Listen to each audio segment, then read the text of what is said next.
Yes, I think we're literally live. just as you said that, we went live.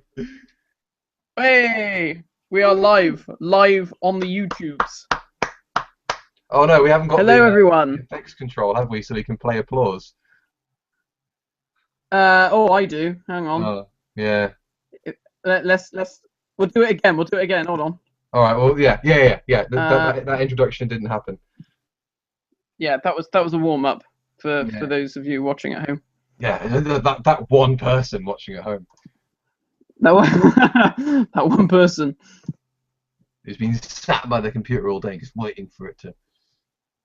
Waiting for it to go on. Well, Yeah. I would do the intro. Unfortunately, the internet is so slow that trying to get the effects to work. It wasn't bad like this the other day.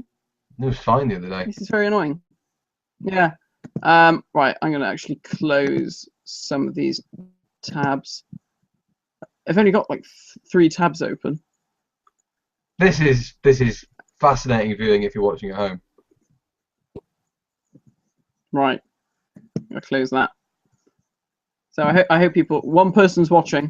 One person's watching. If you can see and hear us, let us know, please. Just please do. let us know in the comments. Oh right. So let's try and do our little intro again. This time with added effects. I'm gonna keep just wait for quiet. I'll let you do it. Wait. This is so fucking ridiculous. Okay, you ready? I'm not playing part of it. You're doing it. All right. Hello and welcome to a Doctor Who live stream, the review of Death, with me, Matthew Toffolo, Batman March, and Billy Garrett John. Yeah. It works. I instantly got the applause. There was nothing for you. Yeah, no one likes me. Somebody said something to us. Look, I'm looking at the questions panel from Time Lord. Oh, hold on, I will get there, Time Lord. Unfortunately, my internet is being incredibly slow. So always opening Q&A. That's all right. Hang on. Let's see. Just how about I be the question master for this? Yeah, okay. You be the question master, and I'll just do all the silly shit. Because my internet is exponentially faster than yours, clearly. Fine. I might as well be using dial-up at this stage. Yeah. So, hi. I was the first person. Lol. Haha. Oh, you're joking. Hello. You. Oh, hello. The first, and I suspect only. You know, going by the. Well, I haven't actually looked. How many people are watching us now, Matt? Can you see? Well, we did have 44, and then 3 of them dropped off very suddenly. I'm not surprised. Yeah. Just let us know.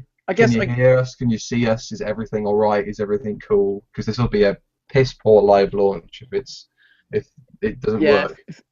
If it doesn't work, then that will be fairly embarrassing. If Matt, you are going to be, apparently someone said.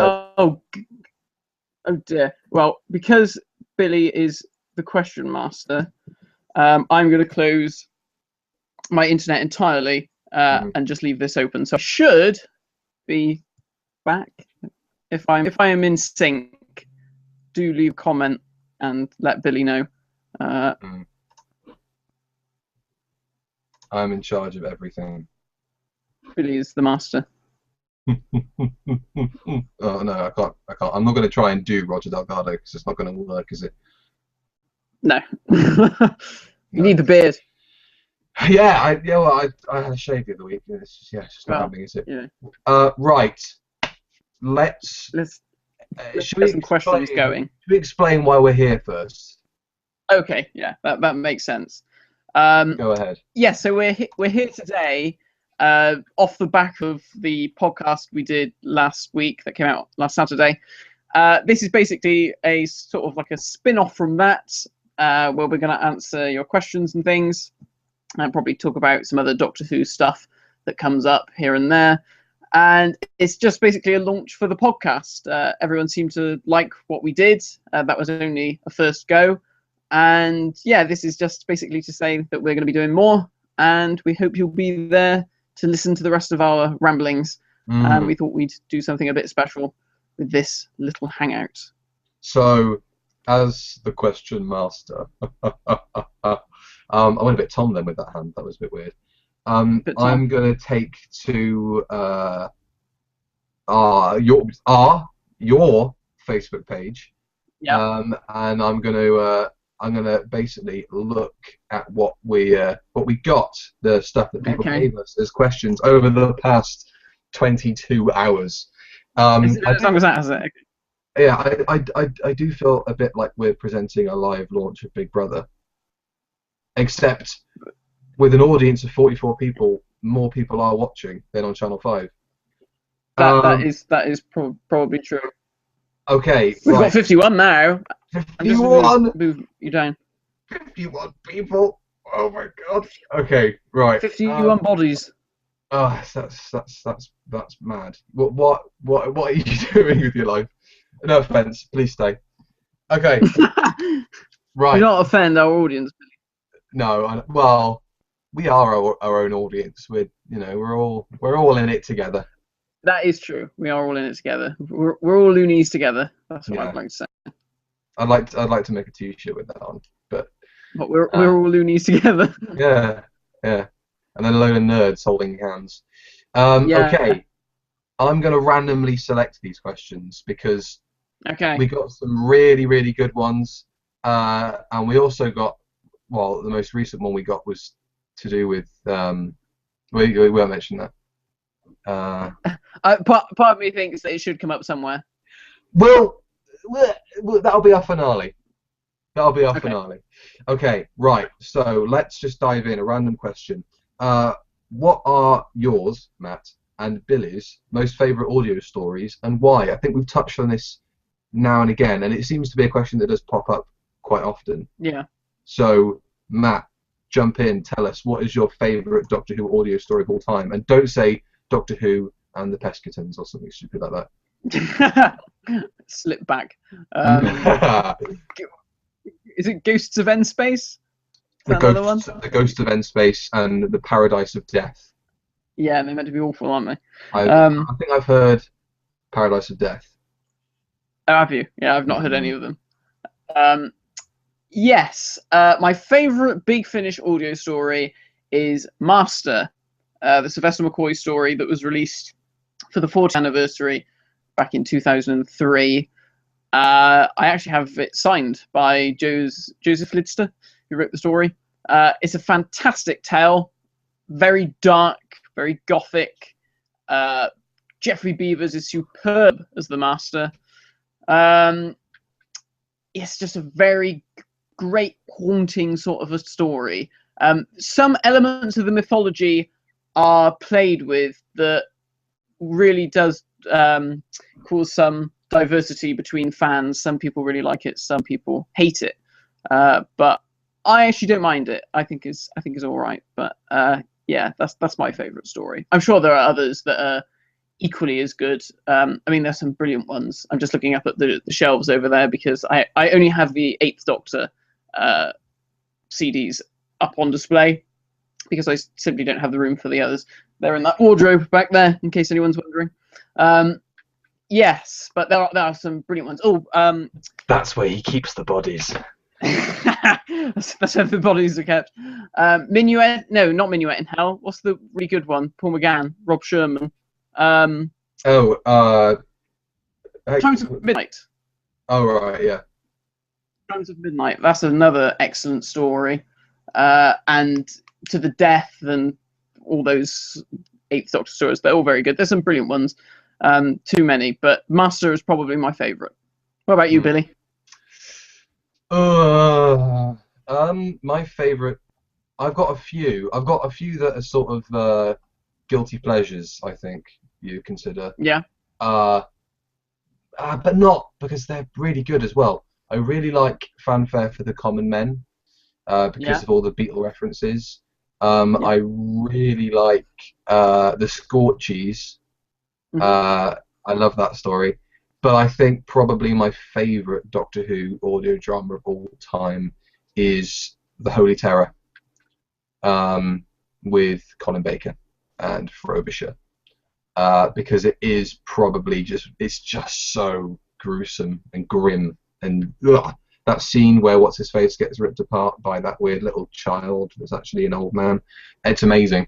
It's probably one of the most lovely audible treats for the ear in Doctor Who history, hearing a man getting torn limb from limb. If that isn't the most psychopathic thing I've ever said, I don't know what is. I've not actually heard it, so I'm still yet to hear Holy Terror. It's fantastic. It's absolutely brilliant. It's Frobisher, isn't it? Frobisher's in that one. I got caught off guard by Amy Pond again. I keep obviously people weren't here before we went live, but I keep forgetting that this thing is behind me, and every time I turn around, it's staring at me. She's there. She's waiting for me. Let's take a question from the YouTube comments, because they're literally trickling in. Brilliant. The most top-rated one we've seen here are what are your opinions on the Fatal Death Doctors? Okay. I.e. Rowan Atkinson, Richard Lee Grant, Jim Broadbent, Hugh Grant, and Joanna Lumley. I suppose it's probably better to ask or to answer for you, Mallow Dahl Productions. Probably best to say, what do we think of it as a whole? The Curse of Fatal Death. Mm. It's an interesting one, really, Curse of Fatal Death, because it is quite. I mean, obviously, it takes the mick out of Doctor Who, but obviously being written by Stephen Moffat, who knows the lore so well, it's kind of a tongue-in-cheek love letter to the series. I think Rowan Atkinson's very good. I really like Rowan Atkinson. I think he does a very good job. As does the girl who plays the companion, whose name escapes me. And what's his chops? Who plays the Master, Jonathan Pryce. He's fantastic. Very good. Yeah, you sort of think actually if he wasn't doing it so camp and doing it for laughs, he'd actually be pretty good as the Master, I think. But what I find the most interesting with this skit is, again, because it's written by Stephen Moffat, is if you watch it carefully now, you can see so many elements of that story would go on to influence his own series of Doctor Who. Yep.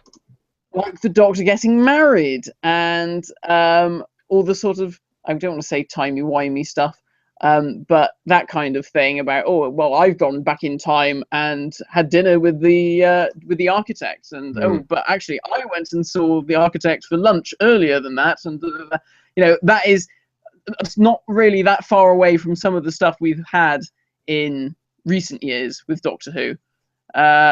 Yes, and like the whole idea of the Doctor sort of settling down and those kind of things, again, it's all been things that have been touched upon. Absolutely, I think it is fantastic. it's a brilliant piece of comedy, and it was produced by Richard Curtis, wasn't it, as well? I think so, yeah. So Moffat must have thought off the back of that, let's get him in to write for Matt's first season. Probably, yeah. I've never really heard Richard Curtis ever saying anything, I love Doctor Who, I love this, I love that. No. So yeah, it probably was. It was probably all tied in for that. Let's take a question. I think this is from Ronan, mainly for Matthew. You've said you hated The Girl Who Waited. Why would this be? The Girl Who Waited. Now, remind me, what episode is that? This is the one where Amy gets really old. Sorry, and and Rory. She draws like a face on a robot, and it becomes Rory. Oh yeah, that vaguely rings a bell. I'm going to be totally honest with you, Ronan. I haven't seen that episode since it first aired, so I honestly cannot remember anything to do with it. So if I said that I didn't like it, that was when it first came out, and since then I've not watched it enough to retain my opinion on it. So I'm sure there was a good reason for why I didn't like it. Do you know the story, Billy? Do you know it well enough? I think I remember it more than you. You probably do. I can only remember her being old, and then them sort of saying about, oh, let's take the old one and take the young one, or I don't know, or you leave the young one but take the old one. Yeah. I don't know. I really enjoyed it actually when I first watched it. I did enjoy it, but then there's a funny thing with you and I, that we always really agree on stuff, and then I'll say something like, I love the Happiness Patrol, or I love Paradise Towers, and you'll go, you're mad, or that I'm not a massive fan of the horror of Fang Rock. Yeah. And you know, but I do remember liking that story. I do remember thinking it was at the time, sort of watching it afterwards, it was one of those ones where you remember it afterwards. It's not like most of Series 6 where you forget that anything happened in it. I can't really remember anything from Series 6. The finale, I couldn't tell you what happened in the finale. All I can remember is the Orient Express going into a pyramid. Oh, really? The only image I have of that story, or a train going into a pyramid. Wow. Yeah, I couldn't even remember that. I mean, now that you've said it, it's sort of jogging my memory slightly. But that series for me has completely disappeared from my memory. But I will come to watch it soon, I'm sure, in my marathon. I'm on Castrovalva at the moment, so I've still got a long way yet. He told me he's been watching it at work. Yeah. That's so naughty. And the funny thing is, I've been doing it, and my brother, he's been doing the same thing. And what he's been doing is he's been getting his son to point at the DVDs on the shelf, and whatever one he points at, whatever season it's in, he's then running the whole season. That's genius. Yeah, so he's now that his year 11s have left school, he's got so many free periods. He said all he does is he sits in his classroom and just watches Doctor Who. The great thing about that is that you can blame the baby on everything. Yeah. It's like, oh, not Doctor Who again. It's like, well, it's, picked it. It's like, it's not, it's completely out of my hands. Yeah. I think he started with season 18, and then he was on season 7, I think, or season 8. I'm not sure where he is now. But yeah, I thought it was quite a novel way of doing things. Side note, I watched The Ambassadors of Death for the 400th time last night. I still think it's the most underrated Doctor Who story of all time. There we go. Yeah, I'm not a fan. It's all right, but it's a bit too much. This is from Cloister Productions, the genius behind our title sequence for the review of Death. Hello, Dave. Hello, Dave. Thank you very much. Yes, thank you. Don't interrupt me again. What do you think are the best Cyberman voices / designs? The best voices. Ooh. It's got to be Earthshock. It's got to be Earthshock. Best voices? I think so. Really? Well, I do like them. But I think if you're trying to go for the core of what a Cyberman is, the Earthshock's voice probably not the best. Yeah, but it's the coolest. It is cool. I mean, it does. It's good. It is a good voice. I quite like the Tomb voices, which I know Dave now has the ability to do, which I'm incredibly jealous of, Dave. Every Doctor Who fan is. There's no way you could not see that and go, I don't want it. Like everybody wants to do that. Yeah, I did sort of think, right, where do I go to get one of these things? Just, even though I know I'd only use it for mere moments, just going, you will be like us, and then I'll be like, yeah, I've done it now. But I still want to do it. So I do like the Tomb voices. I think they're pretty good. They're pretty scary. Yeah, they are. They are. I think the Tomb Cybermen are visually the scariest looking. Yeah. Just because they are the ones that are the sort of literally a blank slate that you can't connect with, you can't empathize with. They are literally, it's just steel. And I think that's probably the most effective look for the Cybermen. If we could somehow mix, the Tomb voice and it's the Tomb look with the excellent, that would be really cool. That would I be mean, cool. I don't know how it would look with them strutting around and clutching their three-fingered hands. No, I don't think that would quite work. I don't know how they'd hold their guns either. no. But you know, I think yeah, that would be a match made in heaven for me. Let's take a question from Facebook because we haven't gone there for a while. Okay. Picking one at random. I'm just gonna stop you and say that I think the 10th planet Cybermen visually are the scariest. I think they're scarier because of the sheer premise of them, though. Yeah. Because of the fact that it's like a surgical stocking that's covering up wounds. Yeah. Whereas, like visually looking at it, I actually had to explain that to Tash, my girlfriend. For those who don't know, we went to Doctor Who Experience, and she said, "Why do they look like they've just pulled like rubber over their faces?" And I went into this whole thing saying, "Yeah, but like imagine like you can smell the antiseptic of like the rotting flesh underneath, and that's just like a bandage they pulled over their head." And she went, "Actually, that is quite freaky." Yeah. Actually, I'm putting words to her mouth. She said it looked shit.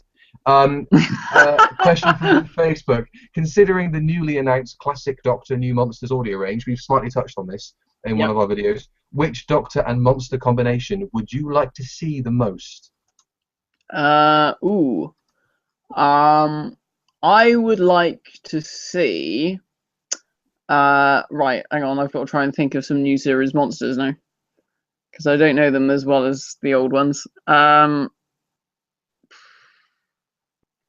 don't know. I would like to see. Great. Okay, next one. Okay. I don't know. Maybe I'd like to see the Ood. The Ood are good.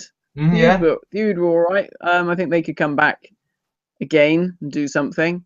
Probably a bit difficult though, because the 10th Doctor seems to, when he sees the Ood, it's like the first time he's met the Ood, so that probably wouldn't work. Yeah, that's quite a tricky one. Oh, the Krillitane. That'd be quite cool. Because the Krillitane did get mentioned. You know, the Doctor sort of knew what they were before they became bat creatures, so it might be interesting to see the Krillitane before they became bat-like. But over something like, I mean, granted, I know that there's a lot of, you know, people saying, oh, well, like you said, they haven't, you know, it's not been mentioned prior that the Doctors have met them in prior occasions. I think, and I posted about this on Twitter, I think that the most underrated monster, probably one of the most underrated monsters ever, I think, is the Teller from last year. Yes, the Teller was great. But Teller, yeah. Again, I don't know how you could work that, because again, the thing with the new series monsters, because they have the money to spend on it, they're more visual than other iterations. So, for example, like the Mandragora Helix doesn't have as much of a threatening sort of presence as something like the Teller, because they can afford the animatronics and all that kind of stuff. So I'd like to see the Teller. In an ideal world, I'd like to see the Teller with someone like Pat Troughton, but obviously that would never happen because, you know, well, he's dead. Yeah, but then again, even if they got somebody to voice him, I still don't think it'll work in the same way. I am desperately trying to look through my Doctor Who DVD collection of the new series and just sort of going, oh, I can't remember any monsters from it. Yeah, I can't remember. That's the thing I think with the new series is that some of the monsters don't really stick around in your head like the older ones. Do you know? You know what I mean? I think there's something about some of the older monsters that they make an impression and they sort of stick with you. Okay, I've got one. Okay. The Reapers versus either the 8th Doctor or the 4th Doctor. That'd be cool. Yeah. Because you know, especially in like a season 18 story with the Reapers and Tom, that'd be very cool because the whole season 18 thing is, you know, very foreboding and very, you know, it's very dour, you know, he's going to die and all that kind of stuff. Yeah. And to sort of, you know, or maybe a Time War story with the Reapers would be very cool because they seem to, you know, tie in with, you know, that and sort of schisms in the universe. Yeah, I think that would be cool. Yeah, I can't really think of any new series monsters. Yeah, I think that's probably it. Oh, the Vashta Narada, they were all right. They were shadowy people. Yeah. Don't know who I'd want to see them with. Guess they're quite dark, so maybe Tom. The 6th Doctor. The 6th Doctor. Sort of a Trial of a Time Lord era 6. Maybe. Don't worry, Perry. My bright coat will cast away the shadows. There's no shadows in this, dear girl. I don't know why I went Hartnell then. The greatest costume of the Doctor. It's another Ronan question. With favoritism. I'm not gonna do another one. Sorry, man. But let's move away. Favorite Doctor of the costume of the Doctor. Favorite Doctor costume. My favorite Doctor costume is probably. I quite like Pertwee's. Any of Pertwee's really. It's probably the Pertwee's outfit or Tom Baker's later costume, sort of season 16, 17, because I think by that point Tom Baker's costume had evolved to the point where it didn't really look like a costume. It just looked like something that the Doctor would wear. You know, trousers, shirt, waistcoat unbuttoned, and just a coat over the top and his scarf. It just felt very casual. And then when you get to season 18 and it's like, whoa, this is quite clearly a very thought out designed costume, and it all starts to not work so well. So I do like Tom's costume, but I do like Tom's Pyramids of Mars costume as well. That is also a favorite of mine. But I think his later costume is very good, and John Pertwee's is just awesome. John Pertwee just looks amazing in a cloak and his velvet. He just looks fantastic. Yeah, definitely. I'd say probably Pertwee season 7. Yeah, Pertwee is probably my favorite. Failing that, even though I wouldn't say it's anywhere near Pertwee's as like a favorite, but I do really like Matt's Series 7B costume. Yeah, so that is good. I do like his as well. Not the Christmas themed one with the sort of the fur and that, but the normal Willy Wonka one I think is really cool. My voice broke then. I haven't done that in years.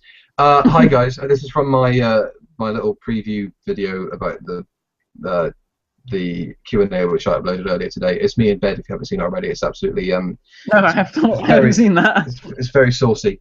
It's my reaction from my first full day of work. Hi guys, what modern stories do you think will become classics one day?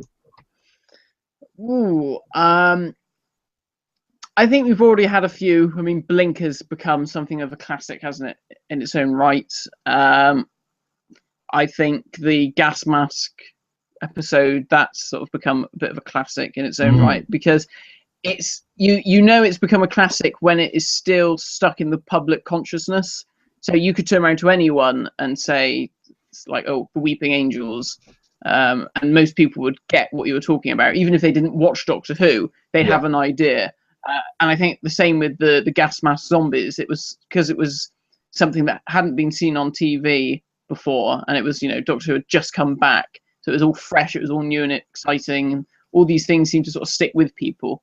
So yeah, I think we've had those two are episodes that I think would be deemed classics to some extent. Yeah, I think you're right. Blink. I think that there will be certain episodes in Series 8, I think, that people will remember more fondly. Maybe not classics. Yeah. But I think Listen has the potential to be a classic in the future. I don't think people saw the face that I pulled then. So. No, do it again. Fantastic. It was very Sylv. Very Sylv. Yeah, I think we dropped viewers then. We had then we're back on 71. We had 71 and then we went down to 68. 71. So, yeah. Okay, I'm slightly more panicky than I was 2 minutes ago. Cool question here. I like the fact that we get a lot of questions sort of to do with design, like how we would design the Daleks, or stuff like that, or how we would, what our favourite whatevers would be, which I think is quite cool. We've got one here which is actually about the Daleks. If the Daleks get a redesign, what do you think they should look like? So I suppose body shape and colour, I guess, is the order of the day here. I like the sculpts that we've got at the moment, the Rusty Davies ones, so I'd keep them the same, and I would just probably put them in silver and blue, like the 60s.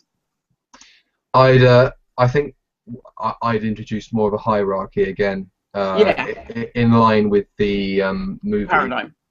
No, we're not talking Paradigm. We're talking movie.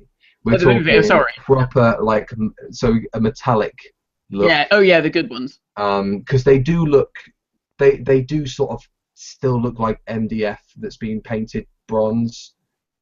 Yeah, I know There's what you mean. nothing about it that sort of looks like steel. Again, I think that's something that's a problem with the Cybermen. They're not shiny enough. The last ones did look like sort of fiberglass, and the current ones just sort of look like plastic, sort of like squishy plastic. Yeah. So I think we'd have like a like a metallic sheen. I definitely have the grunts would be silver with black spots, Okay. and they would have orange dome lights. That'd be nice. And then I think for like the lieutenant, red. Well, it would be the Supreme. Would it be the Supreme? Whichever one. In your audio dramas, when you sort of had to have a top daddy Dalek that sort of like was in charge of a platoon, is it like a commander, or is it, you know, like a squad leader or something? No, One down from the Supreme, because down from the. you know how there's in like Planet of the Daleks, there's one that sort of like comes up and like says hello to the Supreme and leads him onto Spyridon, and he's sort of like in charge of that little. Yeah. Yeah, I think probably go with red. I quite like red Daleks. Yeah. Excellent. Sorry, I got distracted by alcohol then. If you were in charge of writing the episode in which the Doctor regenerates, how would you kill him? Oh my God. I don't know. I don't know. It would have to be something heroic.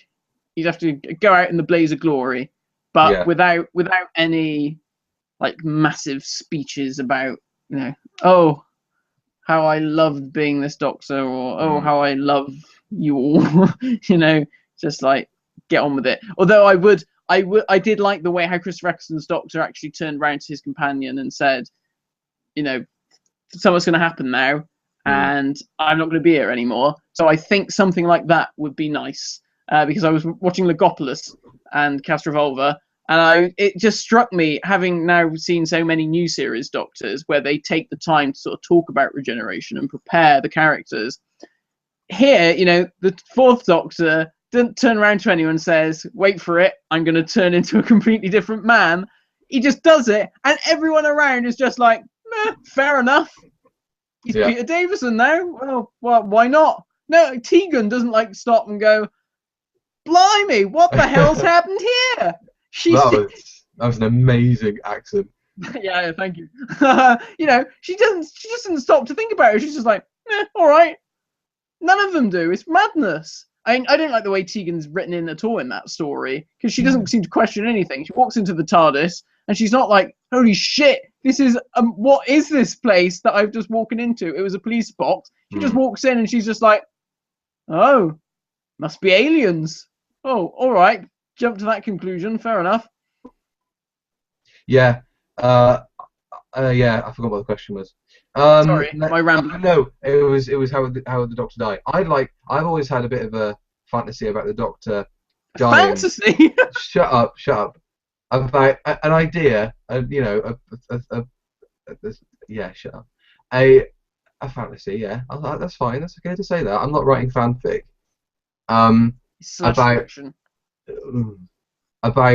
actually, that answers one of the questions about do we write fan fiction? No. I think I'd like to see the Doctor die, obviously, and then I had an idea that instead of like him seeing past companions and hallucinating, he sees his former selves gathering around him, sort of like helping him through the regeneration, and not in a sort of like dragging Peter Davison into a corner and filming him in a black background and having his head floating around. I mean, like, he sort of slumps against the TARDIS and looks up, and the Doctors are sort of all ghostly stood around him in front of him, sort of like willing him on to regenerate. Fat. Yeah, all old, fat and balding, and you know, and out of a job. I suppose the question mainly for you, Matt, seeing as you started this. What inspired you to join YouTube? What inspired me to join YouTube? Basically, it was because I wanted to make Doctor Who animations, and it all began really with action figure theatre by Philip Lawrence. And if you haven't looked at his action figure comics, please do. They are excellent. And I saw them and I thought, wow, this is really cool. I'd like to do something like that, but I don't want to do comics. I want to make videos. I want to make proper episodes. I thought it would be really good if I could put them on the internet for people to actually sit down and watch them, not expecting that anyone would actually sit down and watch them. It was mainly for my own amusement. And that was it, really. I found YouTube somehow, and I thought, well, I'll just try that. And here we are. 8,100 odd subscribers later. Thank you all very much for subscribing. Incredible. 8,100. It's amazing. Never would have thought that we would get 8,100 subscribers. Absolutely mad. And over 4 million views. It's absolutely incredible. So thank you very much for doing that. And I hope I can keep churning out content along with Billy. Hello. And, keeping you all amused. Yeah. I started Matt. Jesus Christ. I started YouTube partly because of Matt, although he doesn't know it. Because back in the day, you had like a core group. Won't mention some of the names because of people on YouTube who uploaded Doctor Who related content, and I remember sort of seeing that and going, "Oh, that looks really cool. Didn't realise you could do that." And Matt was one of the ones that I saw early on and thought, "Oh, action figure stuff. That's actually really quite cool." And I didn't put two and two together. I never considered that it might be the person that the people living across the road from me have been bullying me about for the past 5-6 years, saying we knows more about Doctor Who than you, and then bang, it happened. So yeah, that's sort of my YouTube story. Although nobody cares about what I have to say. There's something here I posted a while ago, but it did make me laugh, and I want to mention it now. When we were talking about us doing a live Doctor Who related thing, somebody said, "When are you going to throw over to One Direction?" Which I think is absolutely genius. You know the reference there, Matt. Yeah. No. Doctor Who Live, the after party. Oh yes, of course. Oh, sorry. Yeah, sorry. Oh, come on, keep up. It's slow on the uptake. I'm old and slow. I don't understand these things. Okay. A simple question again. One I think we've answered before. What's your favourite iteration of the Doctor Who theme? The original Delia Derbyshire theme. I'd agree. That or John Pertwee. Yeah. Have you and Billy ever considered doing videos together that are not Doctor Who related? No, we've not really ever spoken about doing anything else other than Doctor Who, have we? I don't think we've ever spoken about anything other than Doctor Who. I don't think we have. Other than real life things, no, I don't think we have. Yeah. So no, but I don't know what sort of stuff could we talk about? Because I mean, I've always thought sort of like Doctor Who fans tend to have the same sort of likes. They tend to sort of be into the same sort of stuff. Like Doctor Who fans tend to be Bond fans, and they tend to like Red Dwarf and Seven and all that kind of stuff. Those are definitely two things that we both share an equal interest in: James Bond and Red Dwarf. Yeah, so you never know. Watch this space. Be reviewing James Bond films. We could do the review of Bond. You never know. It could happen. Let's throw over to Facebook now and select a question at random. Who is the bigger Doctor Who fan, Matthew or Billy? Oh, I don't know. Well, you've got a TARDIS. Of course, yeah, but that doesn't designate necessarily a bigger fan. That just designates madness. Yeah, I guess. Although they're not mutually exclusive. I think probably you. Oh really? Okay. Just because you're slightly older, you probably you've had enough time to catch up on the time that I haven't had. It's literally just years extra have made me win. And you had an older sibling who watched Doctor Who sort of, when it was on. Yes, yeah. So you've had that sort of immediate connection to it. I think that probably helps as well. Yeah. Well, like I've said before in other videos, I can't remember a time not having watched Doctor Who. I can't remember a time when I didn't know what Doctor Who was, which is quite weird. But yeah. Yeah, it is pretty mad. Question from Ed Jones. What do you think of Doctor Who cosplay and how big the community has gotten? Well, fair play to anyone who does it, because I've seen some of the costumes that people put together, and they're incredible. And I wish I had the skills to get some screen accurate costumes like that. It's not something that I do. You know, I don't go to conventions dressed up or anything. But yeah, I have a great deal of respect for those who do. You liar! You went to Cardiff Comic Con as Dark Eyes 8. Oh, I did, didn't I? Oh, yeah, but that's not really proper cosplay, is it? You know, that I could have just been anyone. Yeah, I guess. I mean, people who, you know, properly dress up. You know, people who go dress up like Colin Baker or something in the full gear. Oh yeah. That's or make some like really clever costume. Like there was, I'm sure I've seen a picture of some girl who made a TARDIS or something. Her costume was a TARDIS, and it like opened up. And it had the console room inside or something. And it lit up and everything. It had lights and stuff. You know, that's dedication. So, you know, for anyone who's like that, who really, you know, takes the time to think about these things. And even, you know, and I don't necessarily mean people who just have like the better costume because it's screen accurate or anything. I just think anyone who sort of spends the time to try and think, right, how can I get something that looks like this? You know, I take my hat off to you. You know, and I know the sort of effort that goes into it, because my brother, you know, is a madman for trying to find everything accurate to the last detail. Absolutely, yeah. I've done a little bit of sort of. I've gone to more conventions dressed up than Matt has. I think that's fair to say. But I've never taken it seriously. I've just sort of gone. There'll be other people sort of there like that. I might as well. And if I can do it for under 20 quid, I will do it. But I'm not going to spend, you know, hundreds or thousands actually on these sort of on these realistic Abbey shot sort of, you know, like. I remember at the 50th anniversary convention. Did you see the stall that was selling replica Doctor Who costumes? I might have gone past it. Was it stuff like Matt Smith's jacket and things like that? Yeah. And his bow tie was like 70 quid. It was insane. Yeah, I remember seeing it and thinking that is mental. But if you can do it on the cheap, again, take my hat off to you. That's you know, dedication's all you need. That's really cool. That's really awesome. Okay, a Batman question. I haven't got a clue what this means. Okay. What is your favourite and least favourite episode of the new Batman Adventures? My favourite is Mad Love or Beware the Creeper, and my least favourite is Critters. Yeah, I would agree with that. Critters is probably my least favourite episode from that series. My favourite episode, I probably agree with you. Mad Love is pretty excellent, and the Creeper episode is very good. There are some good episodes in that series. I like the Mr. Freeze episode called Comfort, and I do like the episode. There's a very good Scarecrow episode where he, I can't remember what it's called. Seasons of Fear, something like that. No, that's a Paul McGann audio story. I can't remember what it's called, but there's a really good Scarecrow episode where he takes Batman's fear away, and Batman becomes a complete dick.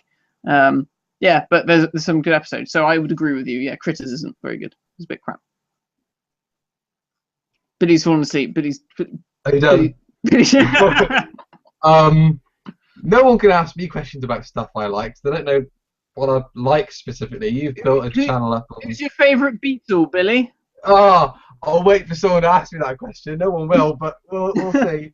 Okay, let's take another question from here, from YouTube. Should Doctor Who be more graphic? Graphic in what way? I guess blood and guts, really. Blood and guts. Not breasts. No. Oh, Jesus. Put them away, Karen. Karen. She hasn't got any. No. Oh, no, I didn't mean it like in a horrible way. I didn't mean it in a horrible way. Go on, just meant that she's not, you know. Yeah. Sorry about that. Don't mean to offend anyone. Yeah, I think love it. If it had a bit of blood and gore and violence in it, fab. Yeah, definitely go for it. I'd love to see a Cyberman just like kill someone with his bare hands, and I don't mean with like electricity. I'd love to just see a Cyberman just like strangle someone, just strangling someone. I mean, that's not even really that graphic, to be honest. But I guess the thing is, the BBC go, oh no, some child might try and strangle their brother or their mother or something. I don't know. Yeah. Or, you know, even stuff like, oh, well, you know, maybe you can't see the Cyberman tombs anymore because some kid might suffocate himself in a plastic bag. Sorry, I shouldn't have laughed at that. Oh, evil person if you laughed at that. Sorry. I apologise to anyone who has inadvertently suffocated themselves trying to be a Cyberman. I feel like putting my Cyberman helmet on and like putting a Tesco carrier bag on my head. No, that's doubly worse. You've got twice as much chance of doing something stupid there. Other supermarkets are available, not just Tesco. Yeah. I hear Lidl's quite good for suffocating yourself.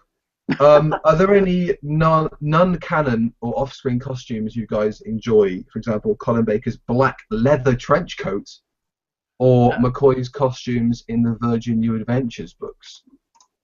I quite like Paul McGann's costume in the comics, the blue costume. Towards the end, he sort of lost the cravat and his shirt was just sort of open, and he just had the blue coat with the waistcoat. Yeah, I liked that. I think that's again goes back to what I said about Tom Baker's costume, how it became sort of casual enough that it looked more like it was just clothes that he would wear as opposed to a costume. Because I guess, you know, when you start thinking about cravats and things, you sort of think, oh, you know, there's sort of some effort in that. But I don't think the Doctor's really the sort of person who would really put a lot of effort into things like that, unless you're John Pertwee. Yeah. I really like, I mentioned this the other day, I really like McCoy's New Adventures costume with the smiley face badge. Yeah. I think that's really cool. I think that I don't know if it's a reference to Acid House, which was sort of growing at the time, but I think it's I mean I doubt Sylvester McCoy was taking acid at the time, but I think it's really cool. I love that costume. It's great. Oh, someone's asked me Beatles questions. All right, let's go. Let's be fast about this. Here you are, Billy. When do you think the Beatles' music began to decline in terms of the year? I believe 1970. That makes sense, seeing as they did break up in 1970. I don't think it ever declined. Maybe the year Help was released was a bit stale, but apart from that, I don't think it ever declined. Who's your favourite Beatle? You're a George Harrison man, Sam Morgan. Nice choice. I'd say George as well. Little George. Hello, George Harrison. Billy, best Beatles drummer. Pete, best Ringo Starr or Paul McCartney. It was good, you know, it's got to be Ringo. So there we are, fantastic. I've got the impressions in as well. Okay, next question. Yeah. That was a double Dutch to me. I don't know what you're talking about. No, I haven't got a clue. Yeah, it was a Paul McCartney impression that I just stuck in there very quickly. Let's do what Doctor Companion combos would you swap? That's a really interesting question. Oh, okay. That's really cool. Who would I swap? Ooh. I don't know. I'd quite like to see. I don't know, because I think a lot of the times the companions are sort of well suited. Like, I find it hard to try and imagine them with anyone else. Because I know Big Finish are doing that at the moment, aren't they? They're doing like Doctors being mixed up with different companions. I guess I'd quite like to see. I don't know, something mad like K9 with William Hartnell, just so William Hartnell would just get pissed off with him. Yeah. Look go to the bloody door. Kick it, bash it with his stick. That'd be amazing. Although I think that might be cruelty to animals, and you don't want to show that on TV because people might start hitting their dogs with sticks. Yeah. I lost the question, but it was one I think we've answered sort of before. I know it is. Is there anything that would ever make you stop watching Doctor Who? Oh my God! Is there anything that would make me stop watching Doctor Who? I got to tread carefully here. I don't know really. I mean, I've always said that the thing that would probably make me stop watching is if the Doctor became a woman. You would actually stop watching? think I would really struggle to see it as the same character. Wow. What about you, Billy? Have you I may struggle to assimilate to it, but I think I wouldn't give up on it outright. I think I'd stick with it through all the seasons they went through where we had a female Doctor. Just because I think Doctor Who's bigger than that.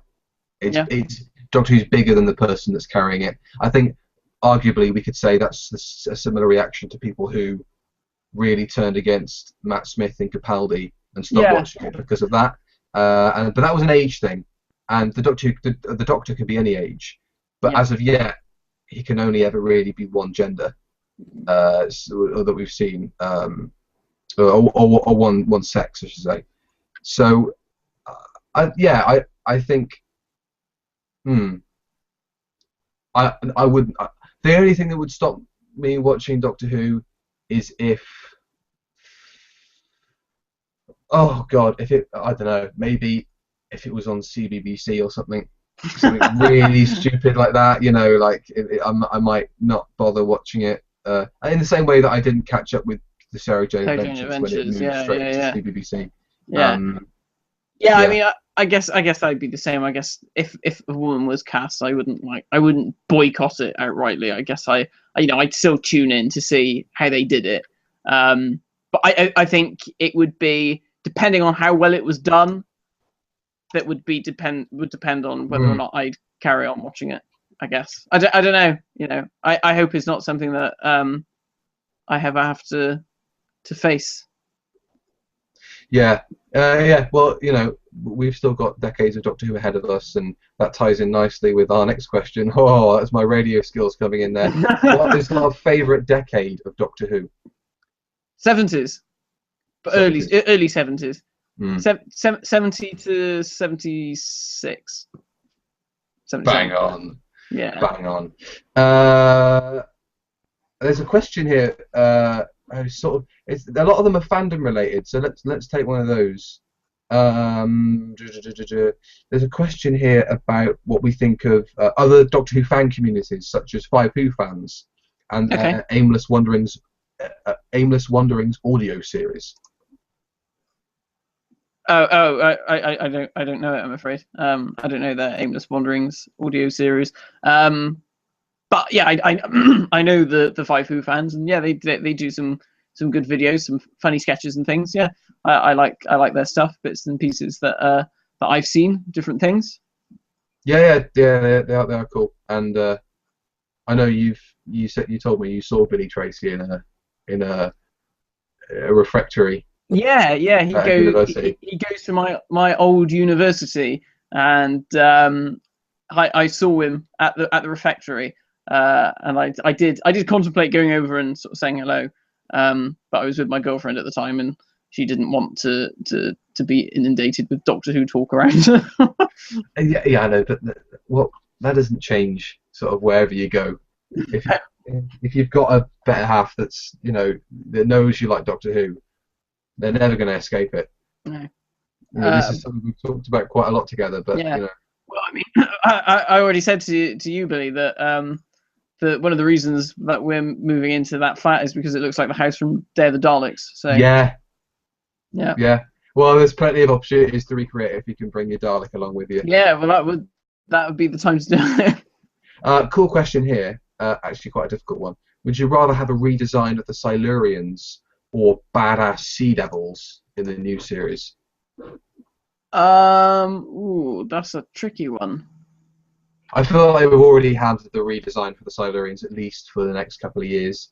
As much as we hate it, I think we have to sort of stick with it for the time being. So I'd rather see the Sea Devils come back of their own volition and just start, being their own awesome monster. Yeah, I think do a good Sea Devil, do a decent Sea Devil, and just leave the Silurians to have a rest. I think that, and I think the Silurians probably need a rest now in order for them to do at another point in time. But yeah, sort out the Sea Devils. Well, I say sort them out. Just bring them back. Bring back good. Why don't you do a 3-part review with Matt, Billy, and Kat? Oh, a 3-part review. I'll have to talk to Kat about that. I don't know if Billy would be able to cope massively into Doctor Who. I'm sure she says stuff that makes you cringe when it comes to Doctor Who. Now and again. But yeah, no, that's how it goes, isn't it?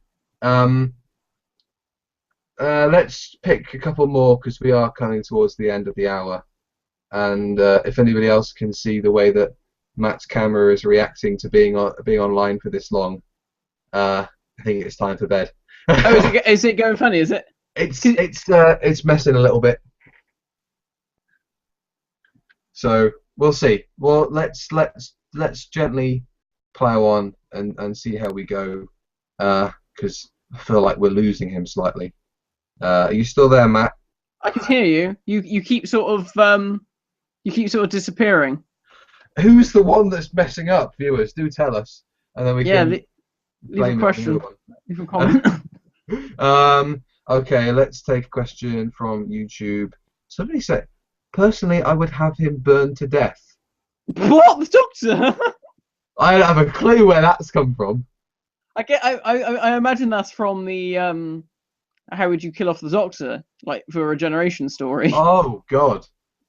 I think that's a bit much at tea time. That's scary, yeah, especially if you burnt your now kids being around toasters. Oh, I just saw the Doctor get burnt up in this episode of Regeneration. Do you think that'll happen if I stick my hand in this toaster? I think that'd be a bad idea. Okay, let's round it up with one last question. Who's the lucky person that's going to get their question answered last? Oh, apparently it's you messing up, Matt. Okay, a real tough question that we're gonna have to go into our souls to answer. The question is, forgotten it now. The question is, do we like the Candyman? Do you like the Candyman? Candyman's cool. Candyman's awesome. Yeah, I like the Candyman. Yeah, he's cool. I was really people with sweets. Well, yeah, that's awesome. That's a great idea. Mm. And he looks good. Fondant. Yeah, he is absolutely. Yeah. Well, we were saying this the other night, weren't we? We were saying, oh, it's a shame that certain costumes sort of aren't seen at certain Doctor Who events. And you mentioned about the Candyman maybe not being allowed out because of the Bertie Bassett thing.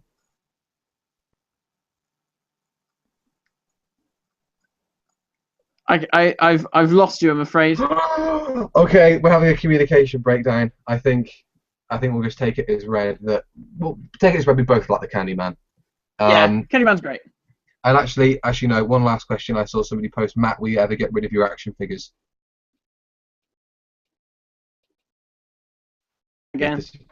It's gone again. It's gone again. It's gone again, guys. It's breaking down. I think that's the gods telling us we need to wrap it up now. So yeah, thanks very much for joining us, everyone. It's been a fun night. I'm sweating. Are you? It's hard being a host. Oh yeah, well, you're the one doing all the questions and stuff. I'm just sat here answering. Yeah, lazy. That was I did a terrible David Brent impression then. I thought it was a David Brent. Lazy. All right. Right. Okay. There we are. Thanks very much for joining us, everyone. That was fun. I can see Matt sort of fading in and out of existence, so on his behalf, I'm going to wrap the video up. Yeah, apparently at one point we had 100 people watching us. I don't know if that's the same figure now. I don't know if that's, mad. 100 people decided they wanted to spend their evening sat at a screen looking at us. That's mental. But fantastic. Thank you very much. That really means an awful lot that you guys came out to see us tonight. Like we're playing the Colston Hall or something. Yeah. So again, thank you. cheers, everybody. And I guess it's a bit weird wrapping up a video on Matt's channel. It sort of feels a bit weird. But let's blame Virgin Media for that problem, eh? So, thanks very much, everybody. I sound like Matt when I do this. So, thank you very much, everybody. And we'll see you next time. Ta-ra!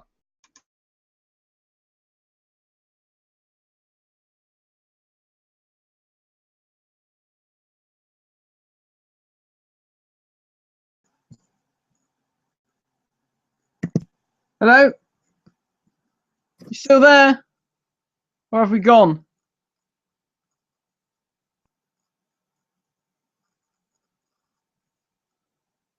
Hello? No.